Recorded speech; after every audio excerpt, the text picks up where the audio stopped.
Today it's my great pleasure to welcome Zenzi Awases. She is geologist, storyteller, and one of the most inspiring women in mining in Africa. She's president of AVIMA, the Association of Women in Mining Africa, and AVIMA is project partner in Diligence, with a special focus on how to involve the people affected in responsible mining and due diligence processes. Zenzi, thank you very much for taking the time for our talk today. Thanks for having me, Andre. Let's start with your biography and your background. What were the events that most inspired you in your professional life? I think they've got a number, but I'm going to try and bring it down to just one or two. I think it was how I entered the profession. That was for me. I always tell the story that I wanted to be a lawyer growing up, and circumstances led to me not being able to go to law school. I signed up for a course in science, pure science, which is the weirdest thing. Somebody who wants to be a lawyer who's interested in science, it was very weird. 2 years at my home university in Namibia, and then they introduced geology because we just got independent, and our president then, we call him founding president, came in with a very big feel for geology.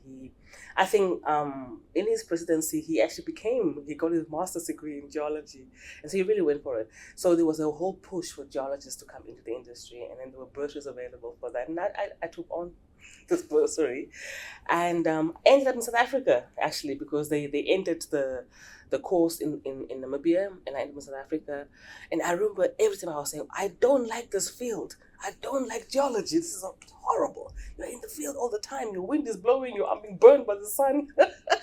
But to sit here today, almost 20 years later, and be a geologist who's so passionate about what she does, that for me was a defining moment. The other one, I think, was I think in 2021, I made a very bold, by the way, statement, because the AU was celebrating Africa Day, and their theme was something to do with the levers that we can rely on to bring the Africa we want to see. And I thought, this is interesting. What if I just speak about this, but more, I'll make a 2-minute clip, and I want to just say what is my vision on the Africa I want to see. I went around interviewing my friends, just asking them, hey, Andre, what is the Africa you want to see? Then I made it wider into Africa. My connections are, what is the Africa? When the AU says the Africa we want to see, what does that mean to you? And I must say, about 60% of them were very dismal, very discouraged. And I said, you know what? What if I tell the people what's the Africa I want to see? And then I said, what if I tell you that the iPhone that you carry, every mineral, everything in this iPhone is made with minerals from Africa? What if I tell you that's the Africa I want to see, that we take ownership of that and we take identity on that? And 2 years later, I'm leading a work package for Africa Mobile on ESG conditions in mining. And that's how I ended up here. So from somebody who hated the profession to somebody who's now using the profession together with her innate ability and desire to be a lawyer, to fight. Can I say, is the word fight? No. To advocate for the correct use of minerals, for the correct stewardship of minerals, because I think yesterday I was saying that if we know the reason of why the minerals are in the ground, of why we are mining, we wouldn't say the ASM are illegal or so forth. We want to help them. So in the formalization, we don't want to just make it a paperwork. We want them to understand why it's important to mine properly. The same way, the same effort that the large-scale mines have put in to mine ethically and responsibly, the same way we can actually bring down to small-scale miner, who at the end of the day, all they want to do is put food on the table and risk their lives at doing that, And what's the role of stories in the just transition? So do we have to change the stories? I think narrative matters, Andre. Narrative matters. One of the things I learned on my journey with Africa Mobile is that there's a huge mistrust between the global north and global south, whether you're in Africa, in Latin America, or wherever. And how to break that mistrust is have this conversation. And if you hear my side of the story, I hear your side of the story, and then we say, how can we meet the middle ground? Narrative has to be changed. I learned that through my journey with the Women in Mining movement. When we formed the association, we got a lot of funding. Well, they thought we were looking for money to get together and have tea parties. Have parties where we can just talk about nails and how to look pretty at work. They thought we wanted pink overalls. I'm serious. They actually thought we wanted pink PPE. But you know what? When I sat down with the mining community, the leaders, because that's the beauty of actually having this role, because you are literally the bridge between the two entities, whether it is the leadership and the women in mining, whether it is leadership and government leaders. So you can, you tell them what is so you're the negotiator. So I use the PPE as an example. I think, what is the role of PPE? It's called personal protective equipment, right? So you wear it so you can be safe at work. But what if I put it to you that the PPE was designed for a man only? What do you mean, Zenzi? I said, no, no matter what size I am, I can be a size 6 in my body size, or a size 8 or size 40, whatever, in terms of, my clothing size. But as a woman, my hips are naturally wider than a man's.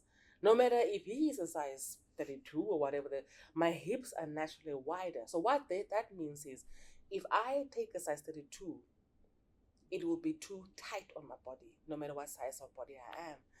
Which then means that because I want to feel safe, I have to wear a bigger PPE. And the repercussions of that is that the PPE will get stuck and then I'm not safe anymore. Aha! Yes, Zenzi, we are hearing you. We will get some female PPE. Or the shoes. The man's shoe size is naturally bigger than a female's. So I would have to wear 2 sizes too big and wear clown shoes if I want to be safe on the mine. So now coming back to the EU Africa narrative as well, we have to change the narrative in terms of what people think they know of each other. What are the stereotypes or the misconceptions that you encounter most in your work, and what would you wish people would understand better about Africa, mining in Africa, and women in mining in Africa? Yeah, so that's that. I love that question because it's something I've been writing about in my personal capacity. There are a number of misconceptions, stereotypical ones. And that is, one of them is that Africans are not educated. Africans don't have the skills to meet the just transition.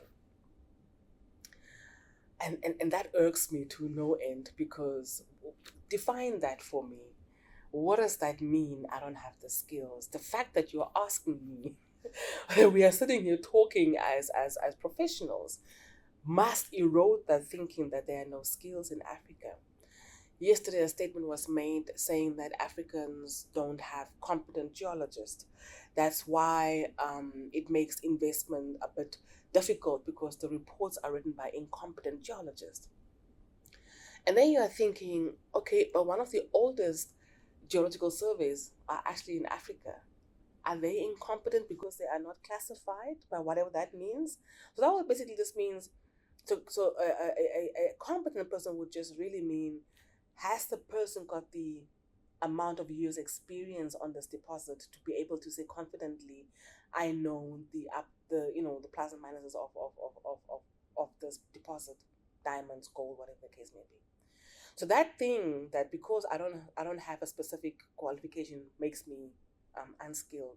That's a huge myth that I love demystifying. The other one also is so it's a whole skills thing, and the other one is, oh, but Africa is so corrupt. Again, let's talk about corruption.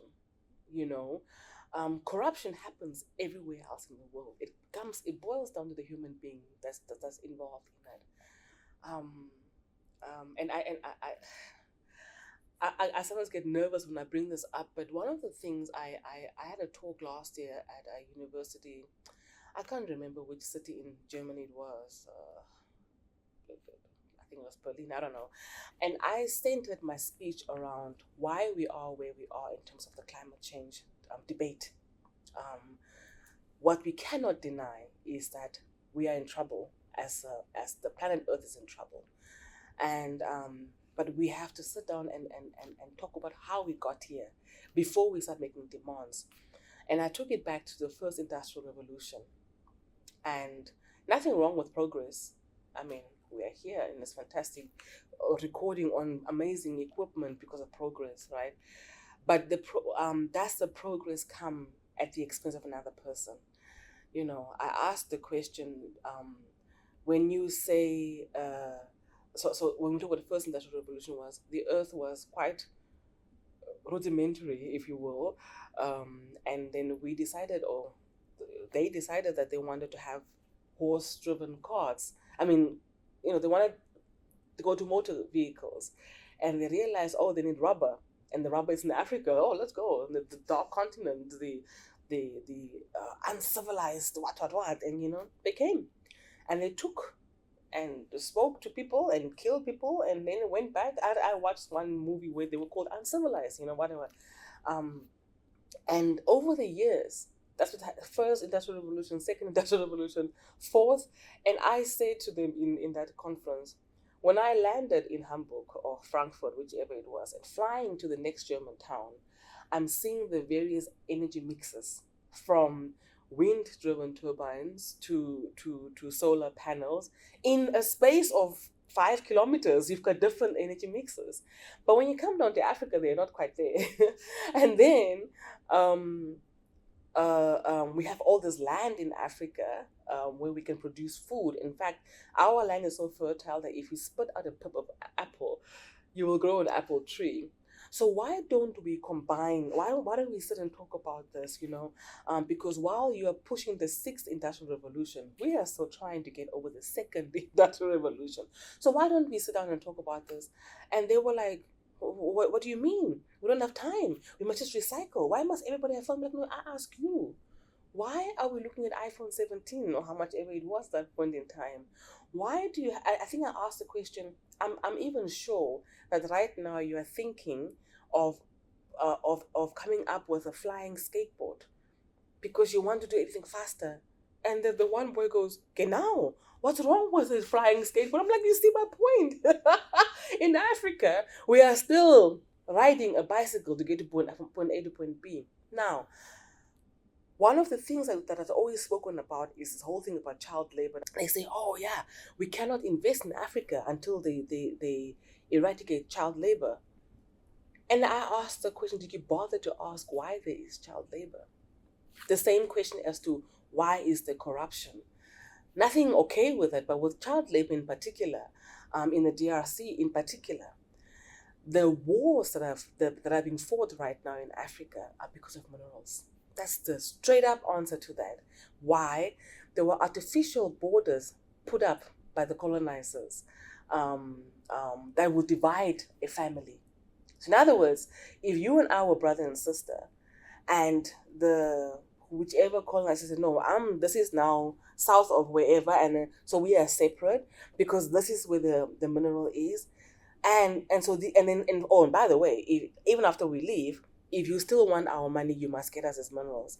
So at that point, the war starts. Do you understand? People start killing each other, and you're leaving a lot of parentless households. Many times, this child labor could be he's the head of the household at the age of 7. He could have lost both his parents to war, or to some terrible disease like HIV and AIDS. COVID just cleaned out almost half the population of Africa, okay? But you know what I mean? And that is why that child's in that mind. Not because he's forced, but because he's forced to look after his siblings and his younger siblings. Just recently, beginning of last year, one of the ladies that I represent from DRC was attacked brutally. A qualified geologist. The rebel forces came into her household. Thank God they were not raped. but she was head-butted with a butt of a rifle. And this is in modern day Africa or the world right now, where we cannot say these are savages. These are people who have been sent by other people to get these minerals out there. So the reason behind all of this is war. So again, I ask the question, when you say corrupt, where does that come from? At the end of the day, what we have to focus on is answer the question, how do we steward these minerals correctly? That's what just transition is about, isn't it? How do we make sure that whatever we are doing does not hurt the planet any further? That should be the focus. It shouldn't be, and then if you do that, you will then realize, you know what? If that child is in that mine because he has got no parents, you want to rather come as part of your investment package and the ESG package and say, you know what? I'm going to ensure that at least this boy goes to school at an X amount of time because he can't leave this job, right? So he still gets educated. And he said, okay, you know what? I'm going to take his siblings and put them in a proper structure where they no longer have to hunger. Maybe I want to consider putting up a garden with his food, something as basic as that. And the same thing with illegal mining. Just before I came to Geneva, I heard the horrible news that 5 of our members, 5 ladies died in Nigeria on an illegal mine, during an illegal mining operation where one of the walls collapsed. Earlier this year, we lost 48 Malian women in mining gold. Again, something collapsed, and the headlines were illegal miners died. Were they illegal because they chose to break the law to put food on their table? Or were they really illegal because the planes were not equal? Do you understand what I'm saying? So for me, it comes down to correct stewardship, and let's talk about it. If we really understand why we do the things we do, why do we mine? Why are we sitting here many, many centuries after the first industrial revolution and still talking about minerals in the ground and who is more superior or who's more worthy to have these minerals and at whose expense? My children are 14 and 16. And I look at them and and that was a question I posed at this German talk I had last year at this university or museum, I can't remember what it was. And I said, are my kids less important than these children I'm addressing right now? Are the children in Africa less important than the kids in Global's North who are thinking about having electric skateboards? That's crazy. Yeah. I think we all know what kind of difficult role Global North played and how dramatically Africa has been exploited in the past. What could be the role in the future of Europe for Africa? How could European policies or projects support Africa? And what could be this kind of just transition? Is it just a buzzword? Or is it No. I look, I don't think just transition is a buzzword. I think it's real. Mm-hmm. We are feeling it. Mm-hmm. We are feeling it every day. The just transition, twinning, all those things are. It's a real phenomenon. When we started this African Mobile project, the whole CRM talk was, in Africa we're asking critical to who? To who are these minerals critical? And the Global North was saying, oh, not in my backyard. I said, oh, my friends, you better change that narrative. Do you understand? Because people keep on asking you, critical to who? And before I answer your question, the difference now is that, and I can say it with my hand on my heart, that you are talking to people who are enlightened. You're talking to people who actually went to the universities that you went to. We sat on the same benches. What should be done? One of the things I studied when I was doing the African Mobile Project was the Critical Raw Materials Act that was passed last year, 2 years ago, about 2 years ago. You read this and then you're asking, who did you speak to? It's fantastic. If I did not know what I know now, I would have said yes, just transition is a buzzword. And that is, it's another propaganda that they're trying to pass through to come in. In fact, that's what we were thinking in the beginning. Oh, they're trying to whitewash this or greenwash this, and it's just another way, neo-colonization. They're coming to manipulate us with money, because our forefathers, and when I say forefather, I talk about the freedom fighters, who got us independence and from our country, for our countries. They would say, if we are not careful, the Europeans will come back and colonize us mentally. That's what I actually said. A Zambian person has said it. I think one of the West Africans, they've said it. So now we are sitting here as the younger generation, and we're like, my goodness, it's true what these guys predicted many years ago. But if you are going to pass a law that's dependent on the minerals in the continent that you want to come and that you are saying, oh, we don't want to colonize you anymore, you want to sit and talk properly with people before you pass a law, because then you are not underestimating these people. You're not underestimating us anymore. You are saying, let's sit on the same table and talk. A lot of things that we are facing today, I honestly believe it can be overcome by dialogue. And dialogue where we lock people in the room and you don't leave until you've got a solution. We can talk about it. What I was telling my children, why I do what I do, is if I don't advocate for correct stewardship of minerals, 10 years from now, you will not have, you will be very uncomfortable, because literally, when I was in high school, we were talking about the ozone layer that's becoming thin. It's almost gone by now. By the time you are going to be my age, there will be no ozone layer and you'll be burning. So if we start thinking along those lines, we will have a much better life. We'll have a much better place to stand on. Imagine a fairy granted you 3 wishes. What should be changed in the next 10 years? The way we look at each other, the way we see each other has to change. The way we see the role we play in each other's lives. I'm getting goosebumps just thinking about it. Andre, 20, 30 years ago, you and I wouldn't sit like this, talking to each other as we are normal partners, But the fact that 30, 40 years since a lot of horrible stuff happened in Africa, we can sit and have a conversation freely without the risk of being arrested, for my thoughts and my free speech.